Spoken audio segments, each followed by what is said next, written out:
May asawa ka. May asawa ko. Ano pinagsasasabi mo? Yan ang nararamdaman ko sa'yo. Matagal na akong nagdi-deny sa sarili ko. Alam mo ba yan? Tuwing nag-aaway kami ni Via, pilit kong binubuo. Kino-convince ko sarili ko na si Via ang mahal ko. Pero alam ko sa sarili ko na niloloko ko lang sarili ko. Dahil ikaw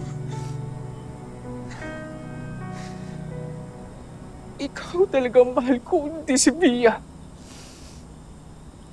Kung may problema ka sa asawa mo, ayusin mo.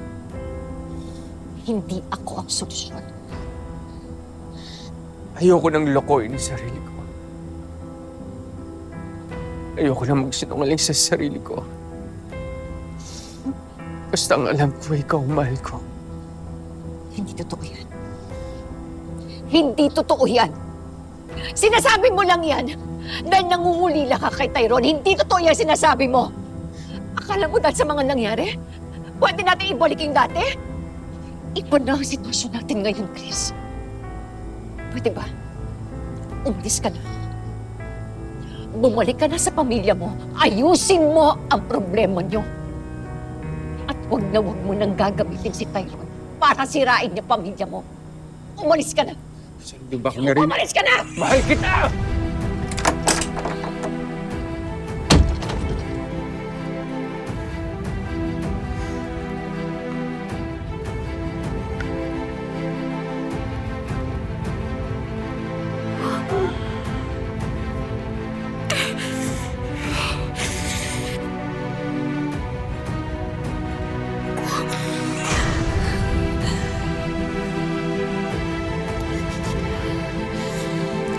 Hindi na mauulit ang pagkakamali niyo.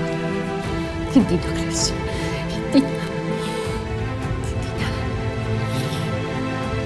Hindi na.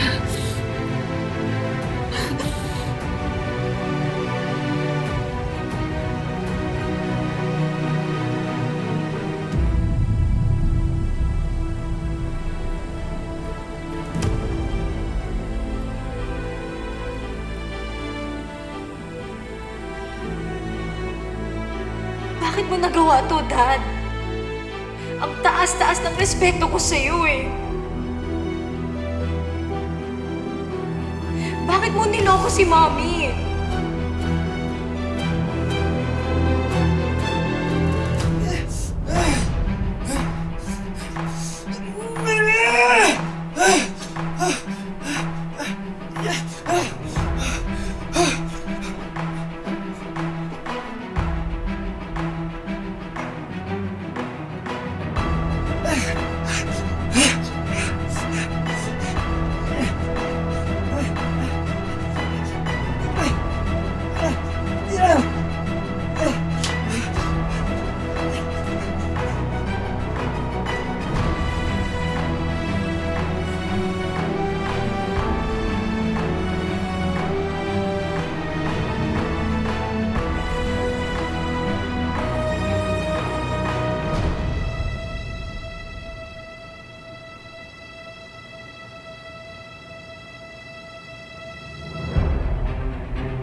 Sana magustuhan na ako ni Tyrone.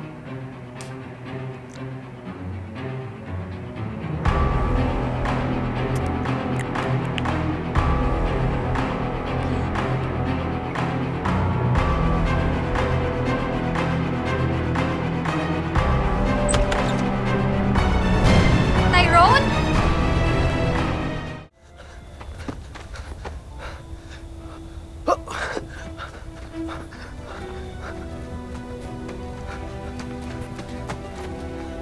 Tyrone!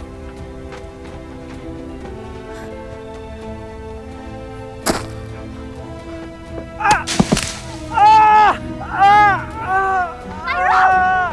Tyrone! Parang ako na lang akong iwan. Umalis na lang ako! Tyrone! Dela, salamat nandito ka. Halos di ko na naaasikaso yung mga pangangailangan ni Tali sa kaiisip ko kay Tyrone.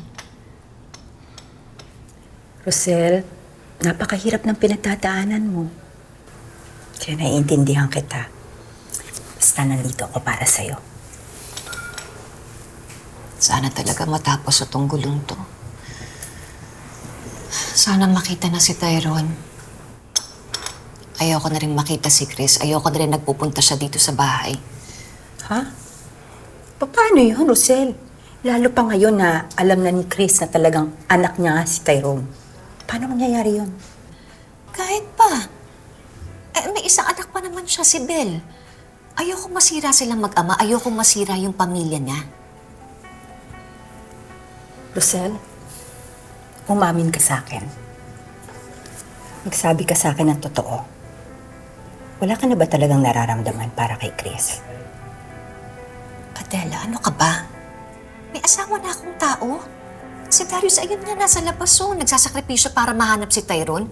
Tapos yan pa itatanong mo sa akin. Hindi mo sinasagot ang tanong ko sa'yo. Ano bang gusto mong sabihin ko? Yung totoo.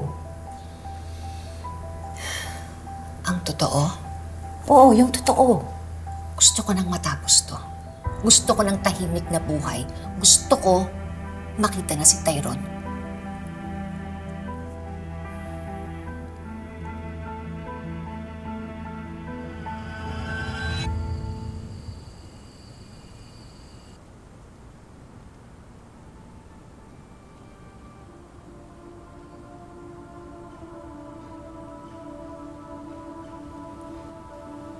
Belle, anak.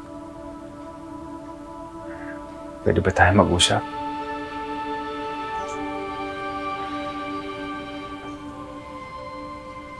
Bakit ganun, Dad? Ano nangyari sa inyo ni Mommy? Si Tyrone ang dahilan kung bakit kami magkasama ni Rosel. At wala ka pang ginagawang masama. Hindi na ako naniniwala sa inyo, Dad. Minsan ko na kayo nakita. Akala ko ba hindi na mauulit yun? Belle, yung nakita mo, kasalanan ko yun.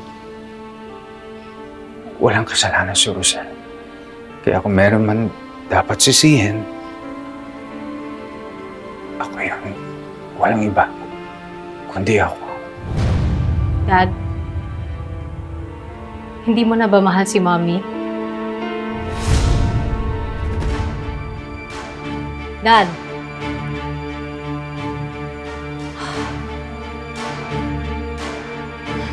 Dad, please. Ipangako nyo, gagawin mo ang lahat to save this family. Kailangan ka namin. Kailangan ka ni Mommy.